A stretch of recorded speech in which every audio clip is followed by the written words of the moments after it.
Have you ever booked an Airbnb for your holiday or workcation only to show up at the place and find out that it looks nothing like what you saw in the photos? Well, last month, the similar thing happened to me when I was here in Bangkok. Yeah, it did happen to me. I got there, I was hoping for a comfortable space with fast internet, a washing machine to wash my running clothes daily, and I didn't find that at all, and I was desperately looking for a way to get out of it. I want to share with you this experience, and so we can learn from it, tips that you can use when you're booking your next Airbnb, and also discuss the modern realities of short-term rentals and find out what you can do if you find yourself in a similar situation that I was in last month. I just come back from the Philippines and I was looking forward to a workcation here in the big mango, Thailand, the capital, Bangkok. I arrived there, I was hoping for a washing machine and a nice comfy space, fast internet, all that good business that you want when you book into an Airbnb for what was going to be for me a 7-9 day stay. But I found nothing like that at all. The washing machine you had to plug in out in the hallway, and it couldn't be plugged in because there was no extension cord and I couldn't reach it out there unless I used the washing machine in the hallway. But you had to use a hose to drain it off, and you had to fill the darn thing manually, but that was just the tip of the iceberg. Half of the lights in the Airbnb were burnt out. The air conditioning was super loud. You wouldn't be able to sleep in there. It sounded like a jet engine was going off. Water leaked everywhere when I was taking the shower into the next room underneath the kitchen sink. Yes, I'm telling you, this is all true. And that Wi-Fi, well, it was non-existent. It's one of the basics you look for when you rent an Airbnb. Functionable Wi-Fi, and on my workcation I needed fast Wi-Fi, which is usually what you get here in Bangkok, and that didn't work either. So I was already starting to contact the Airbnb host. Well, this got me digging into Airbnb because I hadn't really considered all these issues before. You know, back when Airbnb started in 2008, it was a great way to get cheap bookings all around the world. I remember the first time I used it was in Amsterdam, which is normally a really expensive place to book hotels, and it allowed for homeowners to rent out their extra rooms and their extra spaces and earn a little bit of side income. But issues have come up over the years. Things like trust and reliability.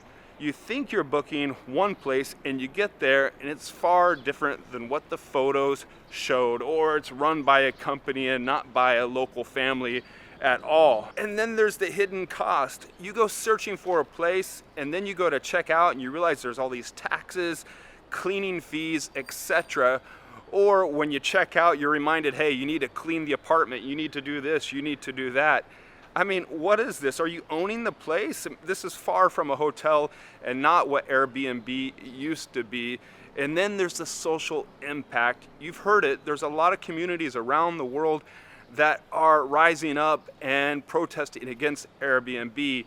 I've seen that where I live in Florence in Italy. They're changing the rules all the time. In Barcelona, the people are protesting and yelling at tourists when they come to visit in these heavy areas that are used by Airbnb. And yeah, in some of these tourist heavy towns with not much housing available like it is in Florence, that means that the housing prices go up for the residents who live there and are looking for long-term rentals because many of the buildings are taken over by Airbnb.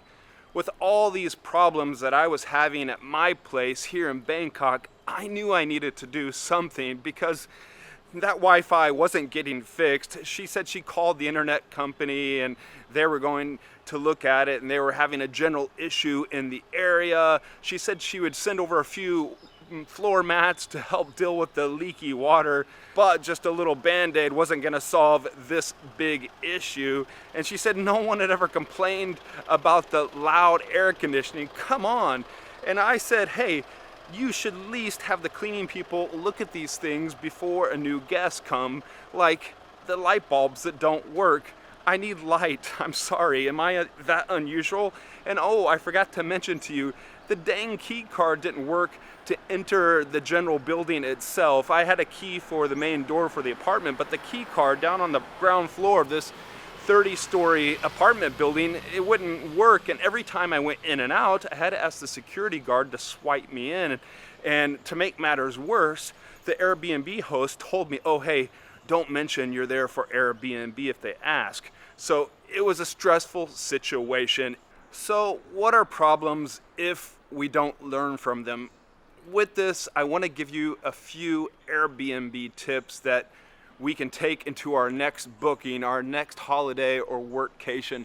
I just love these old buildings around here. A lot of high rises and condos in Bangkok, but you got these old little villas tucked in these side streets or sois. So what do you do when you go to book on Airbnb? How do you navigate to get the best out of your upcoming trip? Here are a few things I recommend. Use filters when you're searching for properties, and that way you're looking for specific things that could be deal breakers that you need when you book an Airbnb. Things like extra beds, washing machine, yeah, of course, Wi-Fi, those sort of things, because if they don't end up having those, you don't want to book there in the first place. Read the reviews carefully, and by that I mean look at the most recent reviews, the last 6 months. You can sort by when the reviews were left. Also, search for keywords within the reviews, things like clean, responsive host, loud, noisy, or washing machine, Wi-Fi, internet, to get an idea of how fast the internet. Also, look at your host.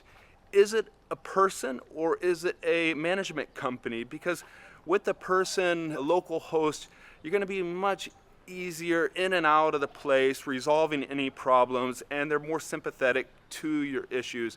In my case, I had a management company. There were about 6 different people contacting me for this Airbnb, and that was a red flag.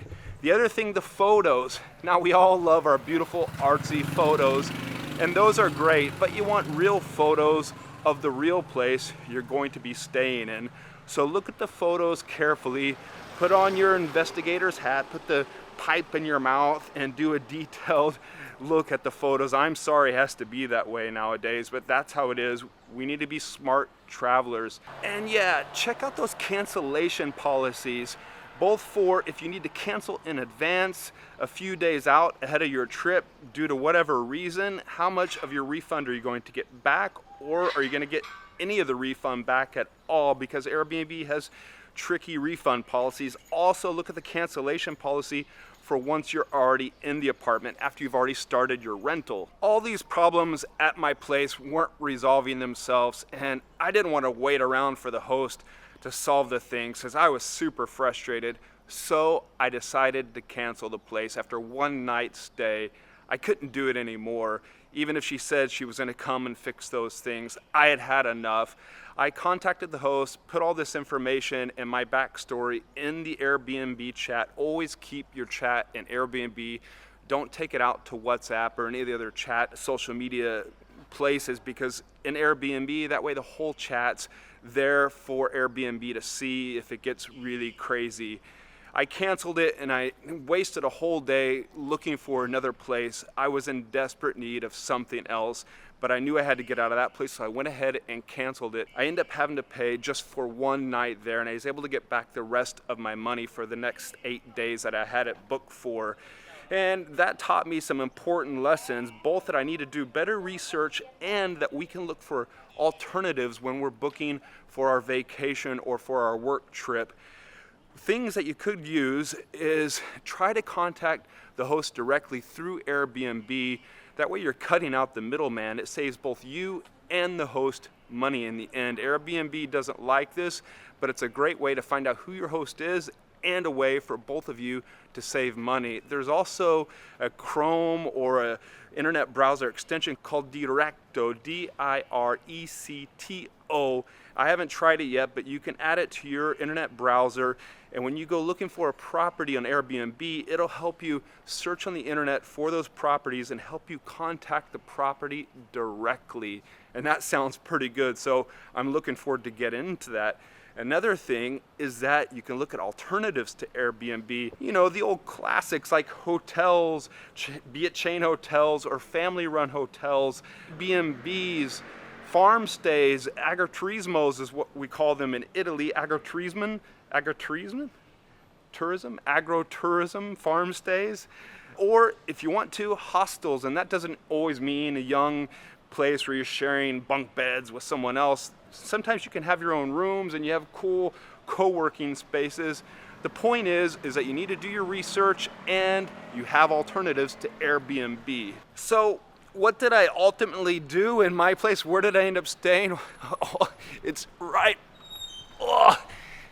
down over here. We're in this, look at this place here. We're in the area near the Sukhumvit, the Prongpong area, which is a really cool area. It's after the Nana night area, it's after a soak, and you go up to Prongpong. Further on, there's Thong Lor, and there's Ekamai. On the Sukhumvit main road, it's named after a general. There's also a sky rail there. Super easy for getting around Bangkok. I recommend staying on the Sukhumvit line if you're here in Bangkok. So I crossed the Sukhumvit, same area, still in Prongpong, and I contacted a host of this Airbnb place that I saw already before I booked the other place, but I wasn't quite sure about, but everybody had great reviews about the host. And the host said, hey, come on over, you can see the place before you book it. And that's an option for us as well. Ask to see the place if you're in the area before you book. So I went over there, it was super cool. The receptionist was super friendly and super clean, the place, just right down this street over here. And I booked right away. I loved it so much that I ended up continuing my stay, extending my stay indefinitely. And frankly, if I ever come to live in Bangkok, which is in the cards, I might rent an apartment from this place. So this whole experience, it got me deep diving into Airbnb from its beginnings in 2008 and got me looking at some of the issues that a lot of people, maybe even you, are having around Airbnb these days, the hidden fees that people are facing because the fees are increasing, and also the social impact of Airbnb on small towns when all the places get taken over by Airbnb. So what about you? What are your Airbnb stories? Have you had some nightmares?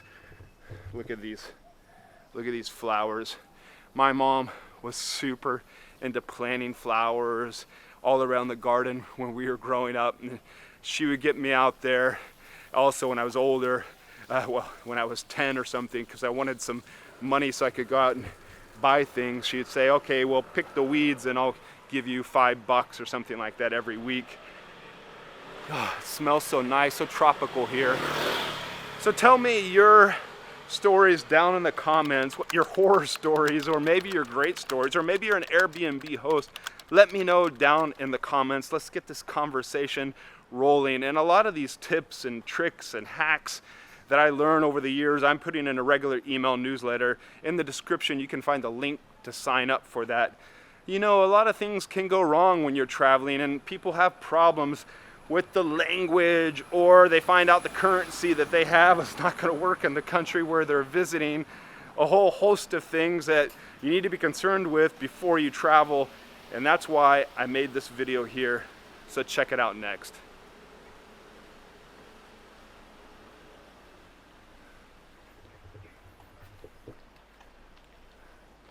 It's really beautiful around here.